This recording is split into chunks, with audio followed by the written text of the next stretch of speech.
İsterdim elbet yaşamak, el ele de yaşamak, hayallerde hep bu yerlerde, hayallerde hep.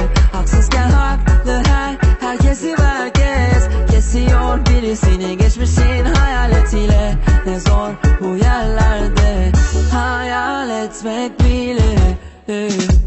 Fark ettin mi cancağızım, can diyen bütün toplumlara kan lazım. Rant için geçirirler boğazından tankı, sanki bir cehennem burası lan kanka.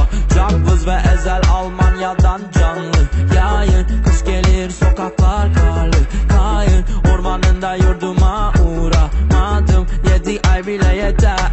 Yine de ben isterdim elbet yaşamak, el ele de yaşamak, hayallerde hep bu yerlerde, hayallerde hep. Haklıyken haksız herkesi merkez, kesiyor birisini geçmişin hayaletiyle. Ne zor bu yerlerde hayal etmek bile.